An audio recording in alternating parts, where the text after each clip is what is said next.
बाळको स्वागत है तमारू मारी यूट्यूब चेनल भावेश कडेवाळ में।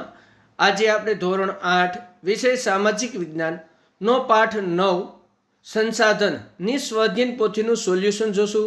जेमां पहेलो प्रश्न छे नीचे आपेला दरेक प्रश्न में साचो विकल्प शोधी अने चोरस बॉक्स में लखवानुं छे। तो बाळको अहींया जे विकल्प साचो होय ते तमारे अहींया चोरस बॉक्स आपेલું होय त्यां तमारे लखवानुं छे। तो पहेलामां आवशे बी। बीजू है संशोधनों नीचेना पैकी क्या प्रकार है, तो एनो साचो विकल्प आवशे सी। ए अने बी बने। त्रीजू नीचेनामांथी कुदरती संसाधनों क्या है, तो एनो साचो विकल्प आवशे डी आपेला तमाम। त्यार पछी चौथो प्रश्न है नीचेनामांथी क्या प्रकारना संसाधन सरलताथी दरेक जग्याए प्राप्त होय छे, तो एनो साचो विकल्प आवे छे ए सर्वसुलभ संसाधन। त्यार पछी पांचमो सर्वसुलभ संसाधन नीचेना पैकी कोण गणाय छे, तो साचो विकल्प आवशे ए ऑक्सीजन। त्यार पछी छठ्ठो प्रश्न जल अने गौचर भूमि ए क्या संसाधनना उदाहरण छे, तो सामान्य सुलभ संसाधन। सातमो प्रश्न क्या संसाधनों आपने मर्यादित स्थानों परथी ज प्राप्त थता होय छे, तो जवाब आवशे डी विरल संसाधन। त्यार पछी आठमो प्रश्न यूरोपना ग्रीनलैंड में प्राप्त थतु कायोलाइट खनिज एक क्यो संसाधन है, तो एनो विकल्प आवशे एकल संसाधन।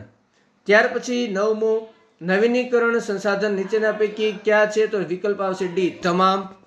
त्यार पछी 10मो है एक वार वापर्या बाद नजीकना समय में फरी निर्माण अशक्य होय तेवुं संसाधन, तो बिन नवीनीकरणीय संसाधन।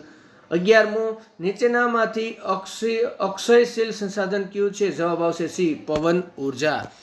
त्यार पछी 12मो प्रश्न अश्मीभूत बळतण ए क्यू संसाधन है, तो क्षयशील संसाधन, विकल्प आवशे बी।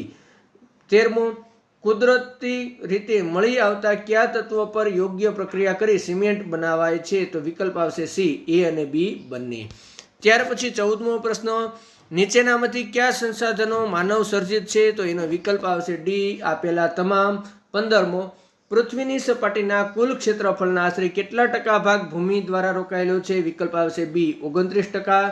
16मो पृथ्वीना गोळानुं निरीक्षण करता लगभग केटला भागमां पाणी अने केटला भाग पर भूमि है, तो विकल्प आवशे सी 3/4 अने 1/4। त्यार पछी जोईए तो प्रश्न नंबर बीजो ए। तो नीचेना विधानों साचा है कि खोटा ते लखवानुं छे। तो पहेलुं साचुं छे, बीजुं पण साचुं छे, त्रीजुं खोटुं थशे कारण के सीएनजी वपराशथी प्रदूषण ओछुं थाय छे एटले खोटुं थशे। चौथामां खोटुं आवशे, पांचमामां साचुं आवशे, छठ्ठामां खोटुं आवशे, सातमामां साचुं आवशे, आठमामां साचुं आवशे। त्यार पछी प्रश्न नंबर बीजो बी बंध बेसता जोड़का जोड़वाना छे बाळको। तो आ रीते तमारे पहेलानी सामे, तो के पहेलानी सामे आवशे बी, बीजानी सामे आवशे डी, त्यार पछी बीजानी सामे डी, त्रीजानी सामे आवशे ए, चौथानी सामे आवशे सी अने पांचमानी सामे आवशे ई। तो आ रीते तमारे जोड़का जोड़वाना छे, ते मैं अहींया जवाब लखेला छे।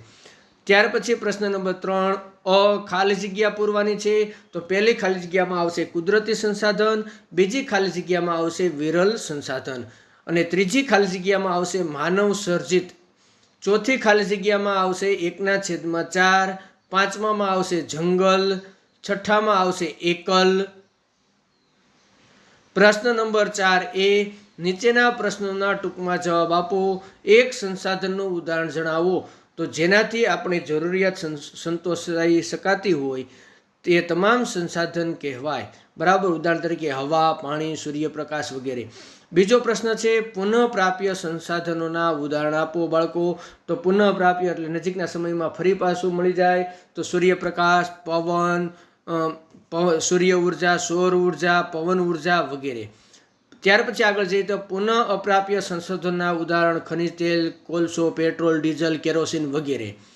चौथुं अक्षयशील संसाधन अने क्षयशील संसाधनों जणावो, तो एना आपणे अहींया आवशे। त्यार पछी प्रश्न नंबर 4 ब नीचे आपेला पारिभाषिक शब्दोनी समज आपवानी छे। तेमां कुदरती संसाधनों अहींया मैं लखेला छे અને સર્વસુલભ સંસાધન, સર્વસુલભ એટલે કે બધે મળી રહે, અત્ર તત્રને સર્વત્ર મળી રહેતા હોય. ત્યાર પછી સામાન્ય સુલભ સંસાધન, તો એના જવાબ અહીંયા મેં લખેલો છે, જે નીચે તમે જોઈ શકો છો, સામાન્ય સુલભ સંસાધન. ત્યાર પછી આગળ જઈએ તો દુર્લભ સંસાધન. દુર્લભ એટલે ક્યાંક ભાગ્યે જ જોવા મળતું હોય તેવું.